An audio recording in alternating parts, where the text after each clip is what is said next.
Assalamualaikum warahmatullahi wabarakatuh. Halo, apa kabar anak-anak ibu semuanya? Ibu harap kalian semua dalam keadaan baik ya. Nah, materi kita kali ini akan membahas tentang larutan elektrolit dan non-elektrolit. Sebelumnya, mari kita simak video berikut ini.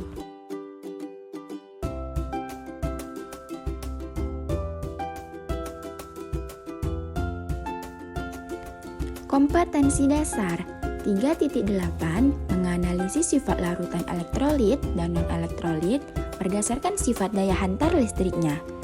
Dengan indikator 3.81 menyebutkan pengertian larutan elektrolit dan non-elektrolit. 3.82 mengidentifikasi sifat-sifat larutan elektrolit dan non-elektrolit melalui percobaan. 3.83 mengelompokkan larutan ke dalam larutan elektrolit dan non-elektrolit berdasarkan kekuatan daya hantar listriknya. 3.84 menjelaskan penyebab kemampuan larutan elektrolit dapat menghantarkan listrik. 3.85 mendeskripsikan bahwa larutan elektrolit dapat berupa senyawa ion dan senyawa kovalen polar. 4.8 membedakan daya hantar listrik berbagai larutan melalui perancangan dan pelaksanaan percobaan. Dengan indikator 4.81 merancang dan melakukan percobaan untuk menyelidiki sifat larutan berdasarkan daya hantar listriknya. 4.82 menganalisis data hasil percobaan daya hantar listrik larutan berdasarkan larutan elektrolit dan non-elektrolit. 4.83 menyimpulkan sifat larutan berdasarkan daya hantar listrik larutan elektrolit dan non-elektrolit. Tujuan pembelajaran. Yang pertama, siswa mampu menyebutkan pengertian larutan elektrolit dan non-elektrolit. Yang kedua, siswa mampu mengidentifikasi sifat-sifat larutan elektrolit dan non-elektrolit melalui percobaan. Yang ketiga, siswa mampu mengelompokkan larutan ke dalam larutan elektrolit dan non-elektrolit berdasarkan daya hantar listriknya. Submateri yang kita akan bahas, yang pertama, mengenai pengertian larutan elektrolit dan non-elektrolit. Yang kedua, sifat-sifat larutan elektrolit dan non-elektrolit. Yang ketiga, larutan elektrolit dan non-elektrolit berdasarkan kekuatan daya hantar listriknya. Yang keempat, hubungan ikatan kimia dengan larutan elektrolit dan non-elektrolit. Yang kelima, larutan elektrolit dan non-elektrolit dalam kehidupan sehari-hari.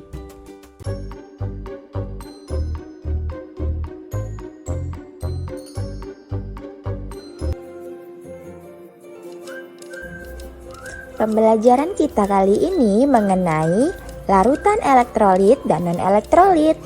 Nah, sebelumnya kita harus mengetahui apa sih artinya larutan? Ada yang tahu? Jadi, larutan ialah suatu campuran homogen yang terdiri dari dua atau lebih zat yang saling melarutkan, di mana tiap zat penyusunnya tidak dapat dibedakan lagi secara fisik satu sama lain. Dan larutan tersusun atas dua komponen, yaitu zat pelarut dan zat terlarut. Di mana zat pelarut digunakan sebagai media untuk melarutkan zat lain yang umumnya berjumlah lebih banyak dibandingkan zat lain dalam larutan. Sedangkan zat terlarut merupakan komponen dari larutan yang memiliki jumlah lebih sedikit dalam larutannya. Zat pelarut struktur zatnya tidak bisa berubah, sedangkan zat terlarut struktur zatnya dapat berubah. Kita misalkan air sebagai zat pelarut dan gula sebagai zat terlarut, di mana ketika gula dilarutkan dalam air akan menjadi larutan gula. Nah, berdasarkan daya hantar listriknya, larutan terbagi menjadi dua, yaitu larutan elektrolit dan non-elektrolit. Larutan elektrolit itu apa sih? Jadi, larutan elektrolit merupakan suatu larutan yang dapat menghantarkan arus listrik. Sedangkan larutan non-elektrolit kebalikan dari elektrolit, di mana larutan ini merupakan suatu larutan yang tidak dapat menghantarkan arus listrik. Nah, berdasarkan kekuatan daya hantar listriknya, larutan elektrolit terbagi menjadi dua, yaitu larutan elektrolit kuat dan larutan elektrolit lemah. Izin bertanya, Bu. Kenapa larutan elektrolit dapat menghantarkan listrik, sedangkan non-elektrolit tidak dapat menghantarkan listrik? Baik, pertanyaan yang bagus. Mari kita bahas bersama, mengapa larutan elektrolit dapat menghantarkan listrik, sedangkan larutan non-elektrolit tidak dapat menghantarkan listrik. Menurut seorang ilmuwan yang bernama Svante August Arrhenius pada tahun 1884, ia mengemukakan bahwa dalam larutan, zat elektrolit terurai menjadi ion-ion yang bermuatan listrik dan selalu bergerak bebas, sehingga larutan elektrolit dapat menghantarkan listrik. Dalam hal ini, zat elektrolit kuat terurai sempurna sehingga menghasilkan lebih banyak ion, dan zat elektrolit lemah terurai sebagian sehingga jumlah ion yang dihasilkan lebih sedikit. Adapun dalam larutan, zat non-elektrolit tidak dapat menghantarkan listrik dikarenakan dia tidak terurai menjadi ion-ion tetapi tetap dalam bentuk molekul yang tidak bermuatan listrik. Kemampuan suatu zat untuk terion dalam larutannya dinyatakan dengan derajat ionisasi yang dilambangkan dengan alfa.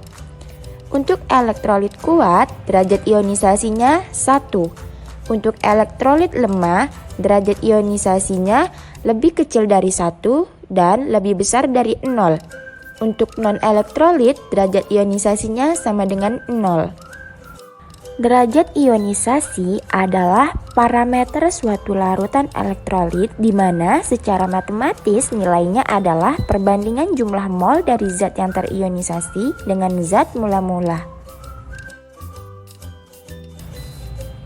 Selanjutnya, zat apa saja sih yang bisa dikelompokkan ke dalam zat elektrolit kuat, elektrolit lemah, dan non-elektrolit? Jadi, pengelompokan ini bisa kita hubungkan dengan materi ikatan kimia yang sudah kita pelajari sebelumnya. Ikatan kimia yang membentuk suatu molekul ada yang berupa ikatan ion dan ikatan kovalen. Di mana senyawa yang berikatan secara ion tergolong pada zat elektrolit kuat. Nah, mengapa demikian? Karena di dalam larutan, senyawa ion akan terurai sempurna menjadi ion-ion yang bergerak bebas. Ion-ion inilah yang mampu menghantarkan listrik. Dengan demikian, sangat jelas bahwa senyawa ion dapat membentuk larutan elektrolit kuat. Karena di dalam larutan senyawa ion akan terdisosiasi secara sempurna. Sedangkan senyawa ion dalam bentuk padatan, ion-ionnya tidak dapat bergerak bebas, melainkan diam pada tempatnya.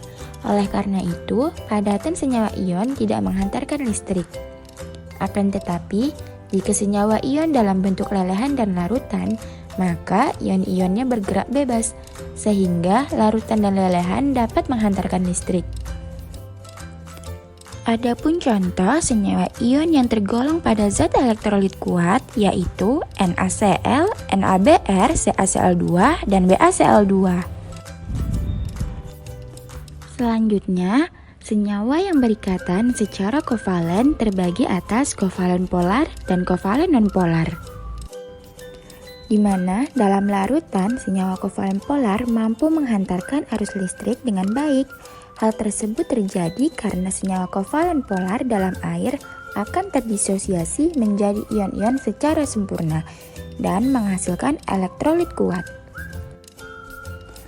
Dan adapun senyawa kovalen polar yang tidak terdisosiasi secara sempurna dalam pelarut air, sehingga memiliki daya hantar listrik yang rendah. Hal ini dikarenakan dalam pelarut air hanya sedikit dari zat tersebut yang terdisosiasi membentuk ion. Maka, larutan yang dihasilkan elektrolit lemah. Untuk senyawa polar pada zat elektrolit kuat, contohnya HCl, HBr, Hi, HNO3, dan H2SO4. Dan untuk elektrolit lemah, contohnya HNO2, H3PO4, NH3, dan H2SO3. Jadi, untuk senyawa kovalen polar hanya dalam bentuk larutan yang dapat menghantarkan listrik. Selanjutnya untuk senyawa kovalen nonpolar. Nah, jika dilarutkan dalam air, maka ia tidak akan terurai menjadi ion-ion, akan tetapi akan terurai menjadi molekul-molekulnya. Jadi, di dalam larutan senyawa kovalen nonpolar tidak terdisosiasi. Maka, sifat larutan yang dibentuk oleh senyawa kovalen nonpolar ialah non-elektrolit. Nah, untuk contohnya yaitu ada gula C6H12O6, urea CONH22, dan benzena C6H6. Untuk lebih memahami, mari perhatikan ilustrasi pengujian daya hantar listrik pada suatu larutan.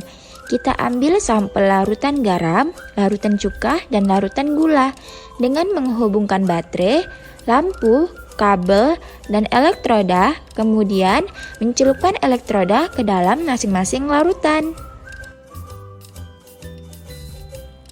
Mari kita lihat ilustrasi pada larutan garam. Nah, karena larutan garam ini menghasilkan ion dengan jumlah paling banyak, maka daya hantar listriknya paling kuat, sehingga nyala lampu yang dihasilkan terang dan muncul banyak gelembung gas. Hal ini membuktikan bahwa larutan garam bersifat elektrolit kuat. Mari kita lihat untuk larutan cuka. Nah, karena larutan cuka jumlah ion yang dihasilkan lebih sedikit, maka daya hantar listriknya lemah, sehingga lampu yang dihasilkan redup dan hanya sedikit terdapat gelembung gas. Hal ini membuktikan bahwa larutan cuka termasuk elektrolit lemah. Selanjutnya yaitu larutan gula. Nah, karena larutan gula ini tidak memiliki daya hantar listrik, sehingga lampu yang dihasilkannya tidak menyala dan tidak ada gelembung gas yang dihasilkan. Maka larutan gula ini termasuk non-elektrolit.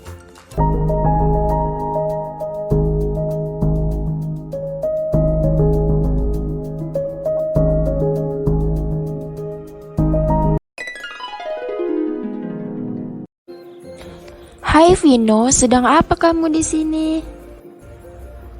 Hai Jane, aku sedang mencari sungai yang banyak ikannya. Rencana, aku dengan kakekku akan mencari ikan yang banyak. Berarti kamu akan memancing dengan kakekmu? Iya, tapi kali ini aku tidak memancing Jane, tetapi menyetrum ikan. Jadi akan lebih mudah dan lebih banyak mendapatkan ikannya. Hah? Menyetrum? Gimana jadinya nyetrum ikan di air? Dengan bantuan zombie. Vino.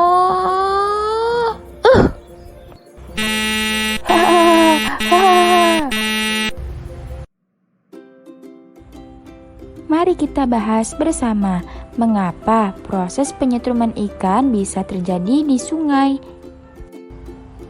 Jadi, penyetruman ikan di sungai disebabkan air sungai yang mengandung banyak ion yang bermuatan terlarut, yang mana dapat menghantarkan arus listrik ketika ada arus listrik yang mengalir. Lalu, kenapa ya ikannya pada mati padahal ikannya tidak menyentuh ujung kawat penghantar listrik? Jawabannya, karena setrum yang digunakan memiliki suatu kejutan atau tegangan listrik yang dihasilkan oleh baterai aki kepada ikan di air, sehingga ikan menjadi lemas atau mati.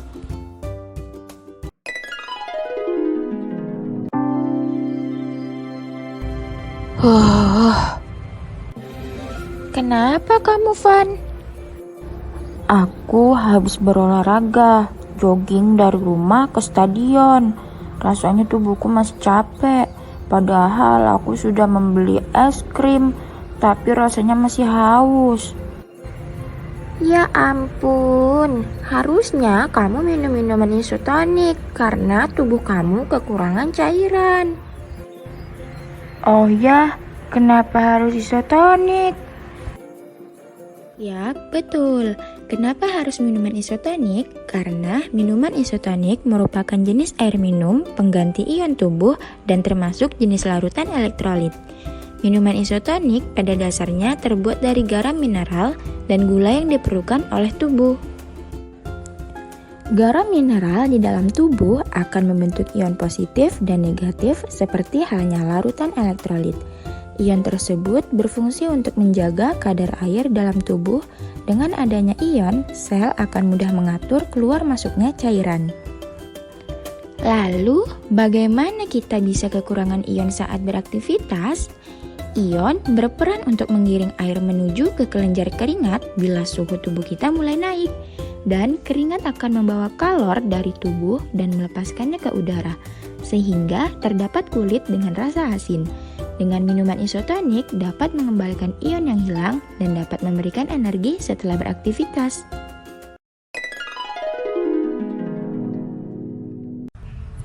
Selamat pagi pemirsa, berita kali ini datang dari wilayah Pekanbaru, di mana telah terjadi musibah banjir bandang yang disertai angin kencang.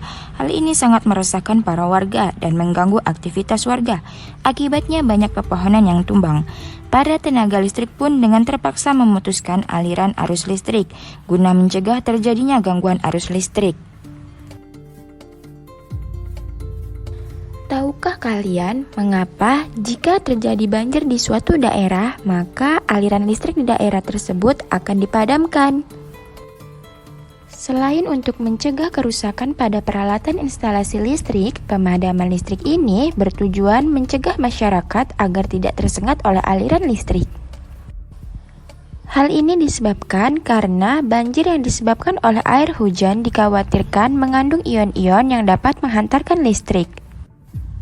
Air laut mengandung garam yang merupakan senyawa elektrolit, sehingga air hujan tersebut mengandung ion-ion yang bergerak bebas dan dapat menghantarkan listrik.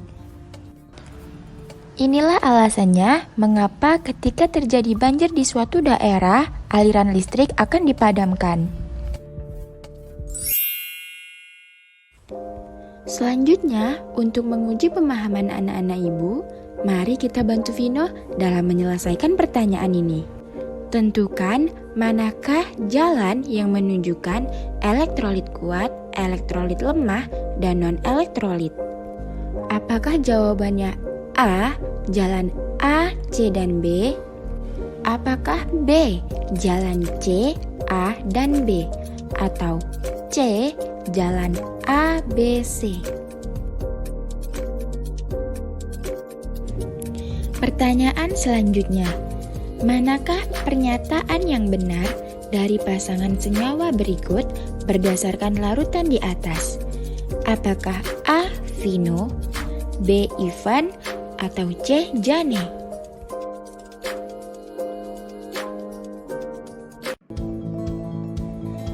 Pertanyaan ini dapat anak-anak ibu kerjakan di rumah. Jangan lupa mengulang pembelajaran serta membaca materi selanjutnya. Baiklah, semoga pembelajaran kali ini dapat bermanfaat dan ibu harap anak-anak ibu dapat memahaminya. Ibu akhiri, wassalamualaikum warahmatullahi wabarakatuh.